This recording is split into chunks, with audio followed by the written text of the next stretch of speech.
एका साध्या बेटमधून सुरू झालेला खेळ आता भावनांच्या रणांगणात बदलला होता. गैरसमज, राग आणि अहंकार यांच्यात ताणलेली नाती अजून गुंतागुंतीची होत होती. कोणीतरी दिलेला शब्द, कोणाचा तरी वाढता राग आणि असा एक धक्का ज्यात सगळा गेम चेंज करण्याची ताकद होती.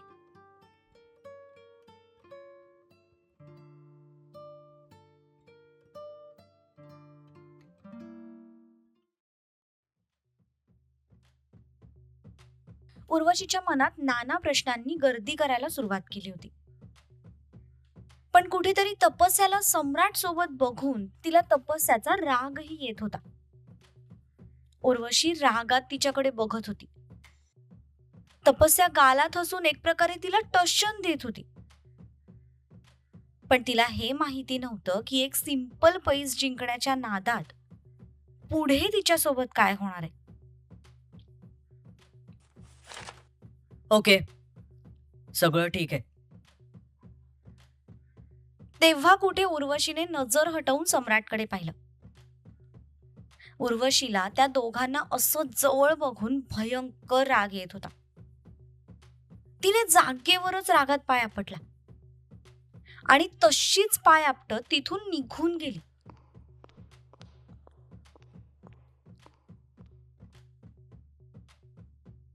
ओके, मी सांगते तसं राहुल सरांना. तपस्या सम्राटच्या हातून फाईल घेणार तितक्यात त्याने फाईल सक्कट तिला जवळ ओढलं. तशी ती किंचित त्याच्या जवळ आली, पण तिने लगेच घाबरून आजूबाजूला बघितलं आणि ती पुन्हा एक पाऊल मागे सरकली. सम्राट, काय करताय? वेळ लागले का तुम्हाला? कोणी पाहिलं तर? So what? पाहिलं तर पाहिलं. तुमचं ना डोकं फिरलंय. द्या ती फाईल इकडे. मी इथे कुठल्या अटीवर आलोय हे लक्षात आहे ना? हो, केस ना देईन मी. कुठे पळून चाललीये का? कधी देणार आहेस? रात्री देईन. नो, मला एक आत्ताच पाहिजे. सम्राट, वेळ लागले का तुम्हाला? आपण कामासाठी आलो इथे, रोमांससाठी नाही. का? खूप मोठा डायलॉग मारला होतास ना तू, की मी दिलेला शब्द पाळते वगैरे. मग आता दिलेला शब्द पाळायची वेळ आलीये. अजून हे सगळं सुरू व्हायला अर्धा तास तरी लागेल. मी कारमध्ये. 10 मिनिटात जर तू येऊन मला किस नाही केलं तर मी येऊन तुला सगळ्यांसमोर किस करेन. सम्राट, हा काय बालिशपण आहे? मला कोणी तुमच्या कारमध्ये येताना पाहिलं तर? आता ते कसं यायचं ते तू बघ. पण जर तू मला कारमध्ये येऊन किस नाही केलं तर मी तुला सगळ्यांसमोर किस करणार हे नक्की. त्याने तिचा हात पकडत तिच्या हातावर फाईल ठेवली आणि तो तसाच पाठमोरा निघून गेला.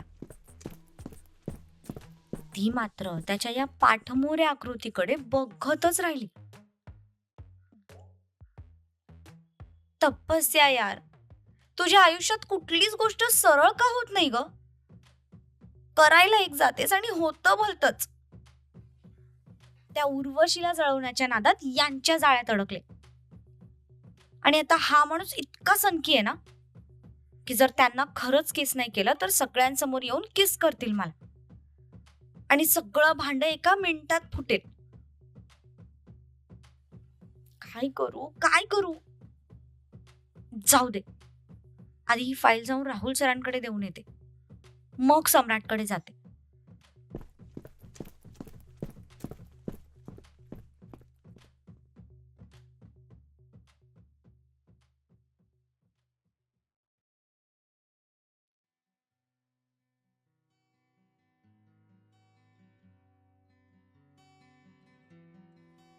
औक्षवंत व्हा आणि तुमची ही ट्रिप छानपैकी एन्जॉय करा. आमची काळजी करू नका. नुकतेच शौर्य आणि आज्ञा त्यांच्या हनीमून ट्रिपसाठी घरातून निघणार होते. 3 तासात त्यांची फ्लाईट होती, पण एअरपोर्ट थोडा दूर होता, त्यामुळे त्यांना लवकर घरून निघणं भाग होतं. आई, तुम्ही प्लीज तुमची काळजी घ्या आणि काही वाटलं तर लगेच फोन करा हा. आणि हो, बाबांच्या टॅबलेट्स मी त्यांच्या ड्रॉवर मध्ये आणून ठेवल्यात. आणि एका आठवड्याचा किराणा, भाजीपाला सगळं भरून ठेवलंय. तरी पण काही लागलंच ना तर शेजारच्या अनिकेतला सांगा, तो आणून देईल तुम्हाला. अरे हो हो, किती काळजी करता. आम्ही आमची काळजी घेऊ. तुम्ही फक्त तुमची ट्रिप एन्जॉय करा. आणि हो, पोहोचल्यानंतर फोन करायला विसरू नका. हो म्हणत त्यांनी पुन्हा एकदा गळाभेट घेतली आणि ते त्यांच्या फर्स्ट हनीमून टूरसाठी म्हणजे शिमलासाठी जायला रवाना झाले. एका तासभरात ते एअरपोर्टवर पोहोचले. आज्ञा खूप खुश होती. आज पहिल्यांदाच ती शौर्य सोबत इतके दिवस बाहेर राहणार होती. 5-6 दिवस तरी आता त्यांना जगाची पर्वा नव्हती. चला मॅडम, चेक इनची प्रोसिजर करून घेऊया.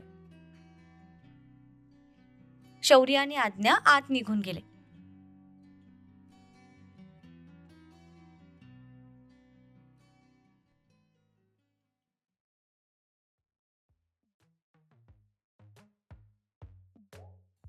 इकडे 1 तास होऊन गेला, तरी मात्र अजून तपस्याचा काहीच पत्ता नव्हता. त्यामुळे सम्राट चांगला चिडला होता. तसं तर तपस्या जाणार होती, पण मध्येच राहुलने तिला एका दुसऱ्या कामात अडकवलं आणि त्यात ती इतकी बिझी होऊन गेली की सम्राटकडे जायचंच विसरून गेली. त्याने तिला खूप कॉल्स केले, पण तिचा फोन सायलेंट मोडवर असल्यामुळे तिच्या ते लक्षातच आलं नाही.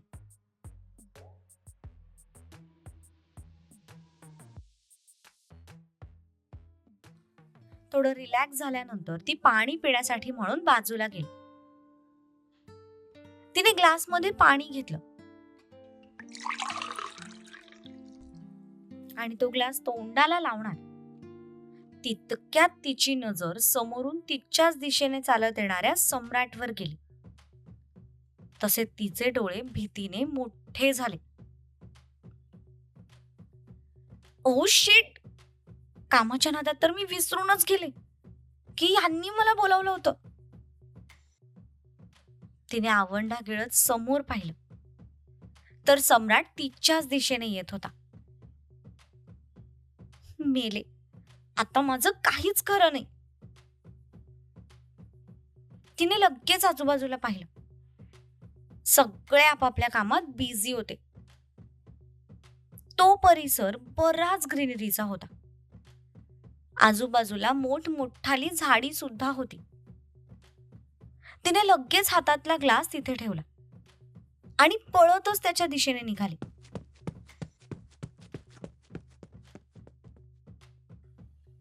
पुन्हा एकदा सर्वांवर नजर टाकून ती त्याच्याजवळ गेली. तो रागातच तिला काही बोलणार त्याआधीच तिने त्याचा हात पकडला आणि त्याला ओढतच तिथून घेऊन जाऊ लागले. तिने त्याला काही बोलायची संधीच दिली नाही. इतकी ती त्याला फास्ट घेऊन गेली. काही अंतरावर एक मोठं झाड होतं. त्या झाडाच्या मागे ती त्याला घेऊन गेली. आय एम सॉरी, मी येणार होते, पण मध्येच राहुल सरांनी मला एक काम सांगितलं आणि त्यात मी इतकी बिझी झाले की पूर्ण विसरूनच गेले तुम्ही मला बोलवलंय. खरंच I am really very very sorry. तपस्या तिची बाजू मांडतच होती. त्याआधीच त्याने तिच्या दोन्ही खांद्यांना पकडत तिला जागेवर गोल फिरवलं. मागच्या झाडावर टेकवत डायरेक्ट पुढे होऊन तिच्या त्या बडबड करणाऱ्या ओठांना ताब्यात घेतलं. तसे तिचे डोळेच मोठे झाले. एक सळसळती वीज तिच्या पायाच्या नखापासून ते डोक्याच्या केसापर्यंत वाहून गेली. पोटात फुलपाखरांनी खळबळ माजवायला सुरुवात केली होती.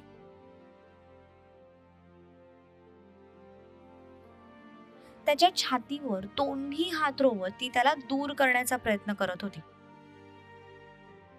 पण आज तो कुणाचंच ऐकण्याच्या मनस्थितीत राहिला नव्हता. त्याने तिचे दोन्ही हात लॉक करत वर नेले आणि तो पुन्हा तिच्या ओठांवर तुटून पडला. तिला तर काही बोलताच येत नव्हतं.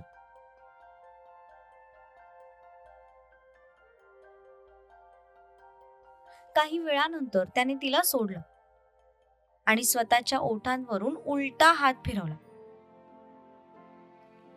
तो बाजूला होताच तिने दोन्ही हात छातीवर ठेवत जोर जोरात श्वास घ्यायला सुरुवात केली. अजून 9 बाकी आहेत आणि पुढच्या वेळी सांगेल तेव्हा यायचं. कसलंही रिझन किंवा कसलंही कारण मला चालणार नाही. नाहीतर मी काय करू शकतो हे तुला चांगलंच माहिती.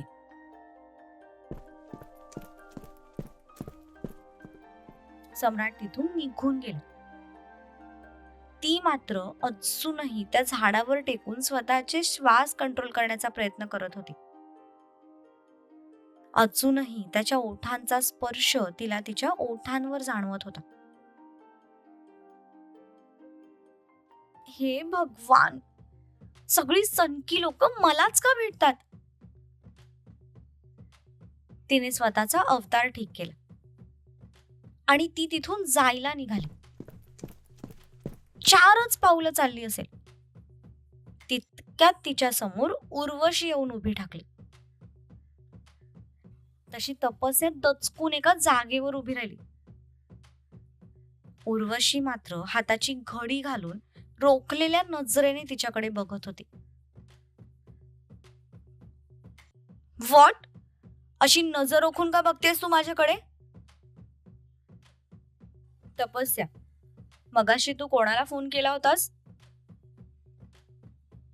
कधी? 1 तासापूर्वी, जेव्हा आपली भेट लागली होती. तू नक्की कोणाला फोन केला होतास? तुझ्या एका फोन नंतर सम्राट सर लगेच इथे आले होते. ते तर काय तुझ्या एका फोनने तुझ्या मागे पळत यायला वेडे नाहीयेत. म्हणजेच नक्कीच त्यांच्या कोणत्या तरी जवळच्या व्यक्तीसोबत तुझी ओळख आहे. वाव यार उर्वशी, कसली हुशार आहेस तू. अगदी बरोबर. मी त्यांच्या जवळच्या व्यक्तीची खास व्यक्ती आहे.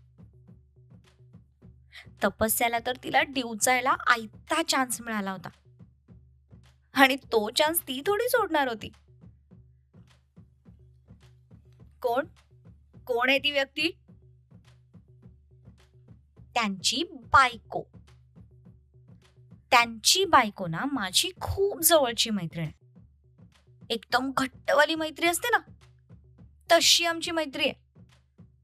मी तिला फोन करून सांगितलं आणि तिने लगेच सम्राट सरांना फोन लावला आणि सर आले. What nonsense. तू काही सांगशील आणि मी तुझ्या बोलण्यावर विश्वास ठेवेन? तुझा स्टेटस बघ आणि सरांचं स्टेटस बघ. ते तर तुझ्या वाऱ्याला सुद्धा उभे राहत नाहीत. तर त्यांची बायको तुझी फ्रेंड कशी काय असू शकते? का नाही असू शकत? आणि मैत्री पैसे बघून होत नाही.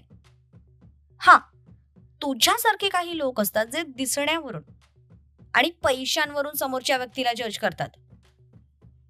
पण सगळी माणसं तशी असतील असं नाही ना. माझी मैत्रीण खूप डाऊन टू अर्थ आहे. हो, अच्छा. म्हणजे मीच तपस्या, तू वशिलाने लागली आहेस तर या कंपनीत. स्वर्गातल्या अप्सरेची उरलेली एक्स्ट्रा कॉपी. तोंडाला येईल ते बोलायचं नाही. जाऊन कंपनीचा डेटा चेक कर. मी आधी या कंपनीत जॉईन झाले होते आणि नंतर सरांनी ती कंपनी विकत घेतली. वशीला तुझ्यासारख्या मुलींना लागत असेल, ज्या स्वतःच्या सौंदर्याचा वापर करून समोरच्याला भुरळ पाडतात. पण मी त्यातली नाहीये. त्यामुळे बोलायच्या आधी ना 10 वेळा विचार करायचा. आणि हो, सरांपासून थोडं अंतर ठेवून राहा. तुझे जे काही चाळे चाललेत ना ते चांगलेच कळतात मला. जर हे सगळं मी त्यांच्या बायकोच्या कानावर घातलं ना, तर 10 दिवसांची ट्रिप तर सोड, 10 मिनिटात तुला या कंपनीच्या बाहेर हकलवतील. सम्राट सरांचा राग तर तू बघितलायस, पण त्यांच्या बायकोचा राग अजून तू बघितला नाहीयेस. आणि सगळ्यात महत्वाची गोष्ट, सम्राट सरांचं त्यांच्या बायकोवर खूप प्रेम आहे. त्यांच्यासाठी ते अगदी काही करायला तयार असतात. तुझ्यासारख्या 56 पोरी ते पर्सनल असिस्टंट म्हणून ठेवतील, पण त्यांची बायको मात्र कायम एकच राहील. त्यामुळे तू त्यांना इम्प्रेस करण्यासाठी जे काही चाळे चालवलेत ना, ते आजपासूनच थांबवायचं. समजलं?